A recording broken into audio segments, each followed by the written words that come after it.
আসসালামু আলাইকুম everyone, welcome to our new blog. Last ব্লগে আমরা দেখেছিলাম কিভাবে আমরা বেইজিং থেকে নাইট ট্রেনে করে সাংহাইয়ে আসলাম। আজকে আমরা সেই সাংহাই স্টেশন থেকেই শুরু করলাম। এখান থেকে আমরা হোটেলে যাচ্ছি। বেইজিংয়ের মতো সাংহাইতেও আমরা জিনজিয়ান হোটেলকেই চুজ করলাম আমাদের অ্যাকোমোডেশন হিসেবে। তার কারণ হচ্ছে এই জিনজিয়ান চেইন অফ হোটেলস যতটা ক্লিন ততটাই কাস্টমার ওরিয়েন্টেড, আর তার পাশাপাশি এদের লোকেশনগুলো খুব ভালো, প্রত্যেকটা স্টেশনের কাছে পড়ে। হাই এভরিওয়ান, আমরা বের হয়ে গেছি সাংহাইয়ে সিটি ট্যুরের জন্য। আমরা উঠেছি হচ্ছে জিনজিয়ান ইন হোটেলেরই সাংহাইয়ের কাওয়ান রোডে। সো জিনজিয়ানের ইনের তো আসলে অনেকগুলো হোটেল, ইন টোটাল চায়নাতে 350+ হোটেল আমি যতটুকু শুনেছি। সো আমরা কাওয়ান হোটেলেরটাই উঠেছি, আর এখান থেকে এখন বের হয়ে যাচ্ছি। এখান থেকে সাবওয়ে স্টেশনটা খুবই কাছে, অনলি 5 মিনিটসের ওয়াক। 14 নাম্বার লাইন নাম্বার 14, ওখান থেকে হচ্ছে সব জায়গাতে খুব ইজিলি ট্রাভেল করা যায়। সো আমরা ওখানে গিয়ে আজকে উঠবো, দেখি কোথায় যাই। এখানে প্ল্যান করে আসিনি যে আজকে কোথায় কোথায় যাব, লেটস সি। আমরা হোটেলের সামনেই একটা রেস্টুরেন্টে চলে আসলাম, এটা হচ্ছে হালাল রেস্টুরেন্ট। তাই আব্বু চলে আসলো দেখি। চায়নাতে আসার পর কখনো মাটন বা বিফ খাওয়া হয়নি, তাই আমরা স্টিক ছটা অর্ডার করে দিলাম।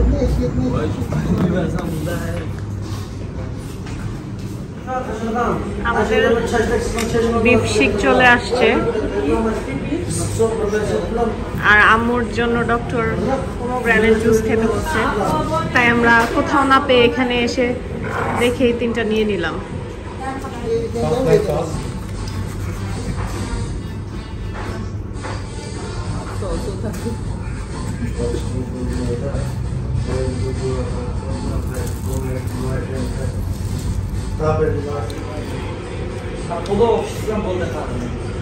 কেমন আব্বু?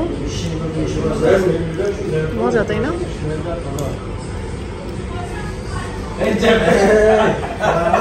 আমাদের হোটেল থেকে যেহেতু 5 মিনিটসের ওয়াক এবং তার সামনে একটা মুসলিম রেস্টুরেন্ট আছে, সেটা পেয়ে ভালোই হলো। আর এখন আমরা যাচ্ছি মেইন শহরের দিকে। মেইন শহর এখান থেকে মোটামুটি 30 মিনিটসের ডিস্টেন্স বাই সাবওয়ে। এখন আমরা লাইন নাম্বার 14 থেকে ওয়াংকি রোড সাউথে যাচ্ছি। সাবওয়ের টিকিট কাটার প্রসেসটা আমরা এখানের লোকাল চাইনিজ পিপল থেকে শিখে নিচ্ছি। যেহেতু ল্যাঙ্গুয়েজটা সবার প্রথমে শুধু চাইনিজেই আসছিল, তাই বুঝতে একটু ডিফিকাল্ট হচ্ছিল।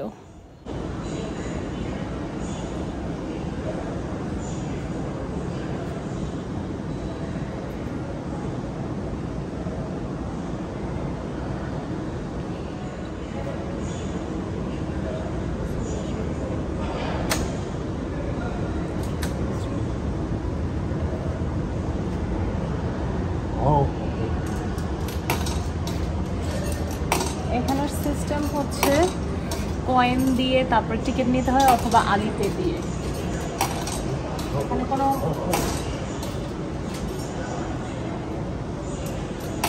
এখানে কোনো নোট চলে না।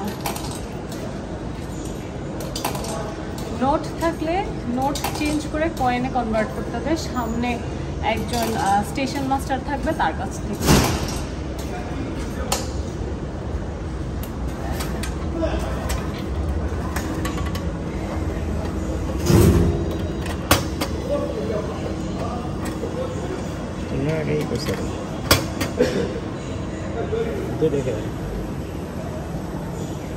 ওই যে তোমারটা।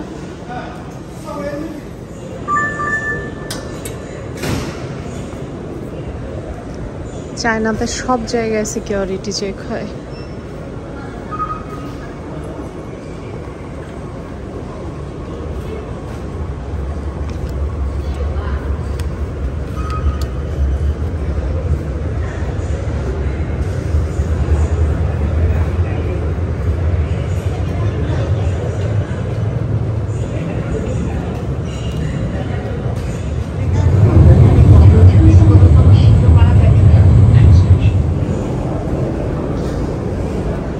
বের হচ্ছি সাবওয়ে থেকে।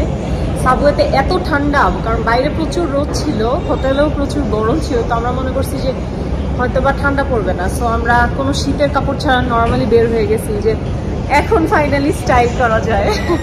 কিন্তু এই সাবওয়েগুলো অনেক ঠান্ডা। এখানে আবার আগের মতোই গরম, কিন্তু সাবওয়েতে প্রচুর ঠান্ডা।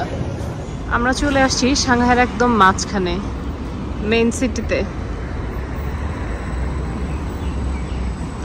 এই পাশটা বাগান, সুন্দর পার্কের মতো, আর ওই দিকটা হচ্ছে প্রচুর বিল্ডিং। এখান থেকেই দেখা যাচ্ছে পিপলস স্কয়ার। এটা হচ্ছে সাংহাইয়ের one of the main place, যেখানে হচ্ছে মানুষজন এসে ছবি তুলে। People's square.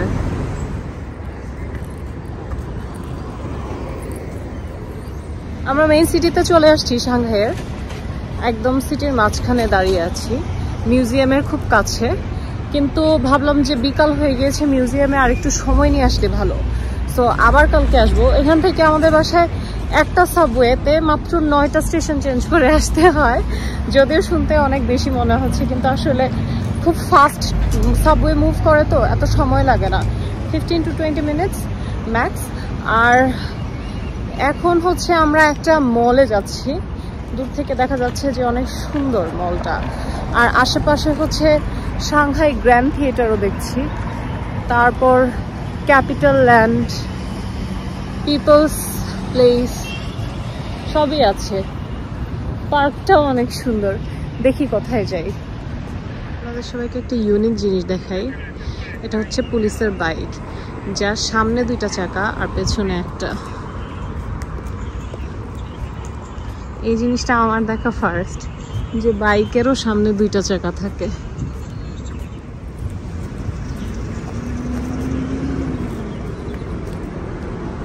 চাইনিজরা একদম নিয়ম মানতে চায় না ট্রাফিক। সি, এই যে একটা বাস চলে গেল, অথচ হাঁটার গ্রিন সিগন্যাল ছিল এবং ওদের জন্য রেড। আমরা চলে আসলাম সাংহাই গ্র্যান্ড থিয়েটারের সামনে। থিয়েটারটা অনেক বড়, ভেতরে 3টা অডিটোরিয়াম আছে, আর এই 3টা অডিটোরিয়ামে ওদের শিক্ষণীয় মুভিগুলো দেখানো হয়। সাংহাইয়ের স্কুল কলেজগুলো সময় নিয়ে এখানে মুভি দেখাতে নিয়ে আসে স্টুডেন্টদেরকে। ভেতরে থিয়েটার ছাড়াও আর কি আছে শুধুমাত্র সেটা ঘুরে দেখতেই আমরা এখানে আসলাম। এগুলো হচ্ছে প্রতিটা মিউজিক ইনস্ট্রুমেন্ট, মানে দূর থেকে দেখলে বোঝা যায়, কিন্তু কাছে এসে যদি এটা ভাঙা ভাঙা লাগে, কিন্তু দূর থেকে দেখলে এক একটা মিউজিক ইনস্ট্রুমেন্ট ক্লিয়ারলি বোঝা যায়। খুবই আর্টিস্টিক ওয়েতে এটাকে রেডি করা হয়েছে। এগুলো হচ্ছে বুকস। আমরা ঘুরে দেখে যেটা বুঝতে পারলাম, এখানে মুভিজ আর মিউজিক রিলেটেড পুরাতন দিনের সকল অ্যালবামগুলো আছে, আর এরই সাথে আছে অনেক ধরনের সুভিনিয়ার যা মিউজিকের সাথে রিলেটেড।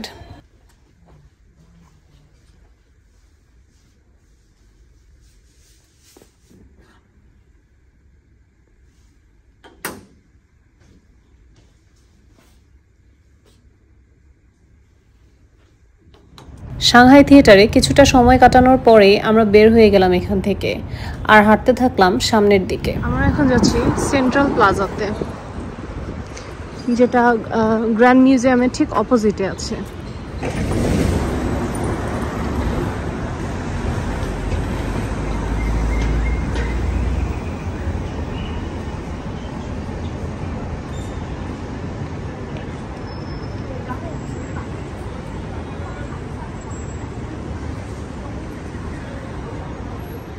বাইরের দিক থেকে সেন্ট্রাল প্লাজাটা দেখে মনে হলো ভেতরের দিক থেকে খুব অসাধারণ কিছু হবে, কিন্তু ভেতরে আসতেই তেমন এক্সেপশনাল কিছু মনে হলো না। আসলে আমাদের বাংলাদেশ এখন এত উন্নত হয়ে গিয়েছে যে বাইরের দেশের খুব কম জিনিসই আমাদেরকে খুব অ্যাট্রাক্ট করে।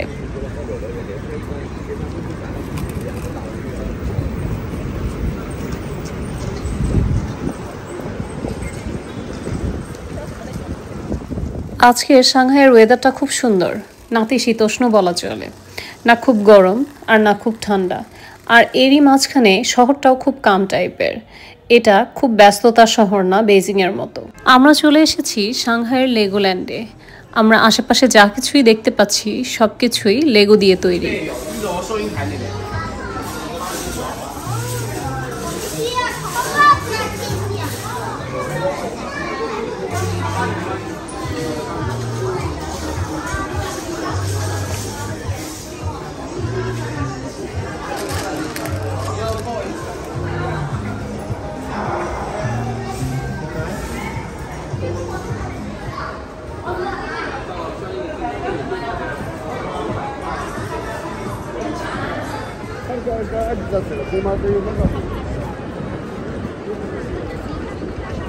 আমরা এখন আছি সাংহাইয়ের নানজিং রোডে। এই রোডটা অনেক বেশি হ্যাপেনিং। চারিদিকে যতগুলো মানুষ হচ্ছে পুরো সাংহাইয়ে না থাকে, সন্ধ্যা হলে বা বিকেল হলে এই রোডটা সব থেকে বেশি জমজমাট হয়ে যায়। প্রচুর স্ট্রিট ফুড পাওয়া যায়, আর তার সাথে সাথে অনেক বেশি শপিং মলও আছে। আর এরিয়াটা একটু এক্সপেন্সিভও। আমি এই এরিয়াতে থাকার জন্য অনেক হোটেল খুঁজেছি, বাট এই area 5 times higher than any other places in Shanghai. আমরা সেই সাংহাইয়ের সব থেকে বড় ফার্মাসিতে, এটা হচ্ছে সাংহাইয়ের নাম্বার 1 ফার্মাসি। এখানে সব ধরনের মেডিসিন পাওয়া যায় এবং সাথে কনসালটেশনের জন্য অনেকেই রিপ্রেজেন্টেটিভ প্লাস হচ্ছে মেডিকেল অফিসারও থাকেন। আসার সাথে সাথে কোনো একটা জিনিস সাজেস্ট করে কি হয়েছে না হয়েছে সেটা শুনে ক্লিয়ারলি সাজেস্ট করে দিয়ে দিবে।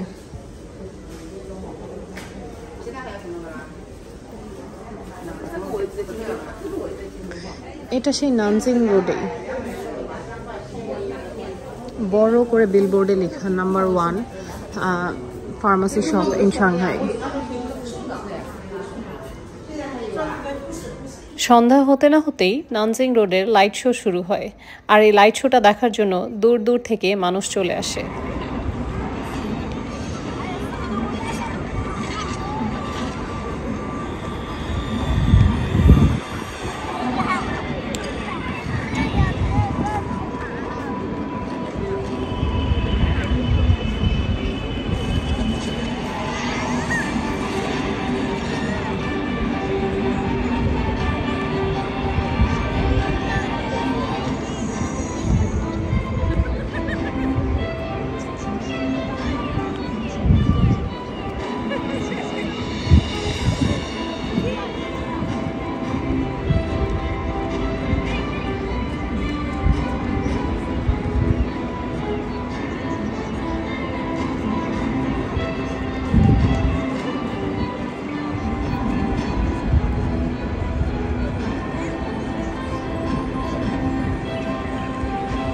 জানি না স্ক্রিনে কতটুকু বোঝা যাচ্ছে, কিন্তু সামনাসামনি দেখতে লাইট শোটা অত্যন্ত অসাধারণ। মনে হচ্ছিল সবকিছু যেন মনিটর থেকে বের হয়ে আসছে।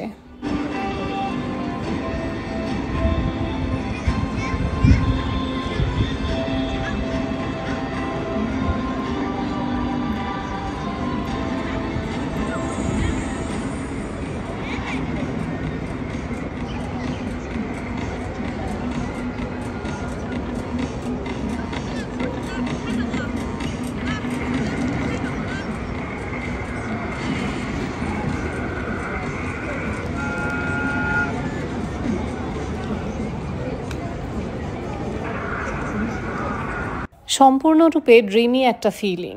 মনে হচ্ছিল এই ট্রেনটা যেন মনিটর থেকেই বের হয়ে আসলো, আর আমরা সেটা সামনাসামনি দেখতে পেলাম।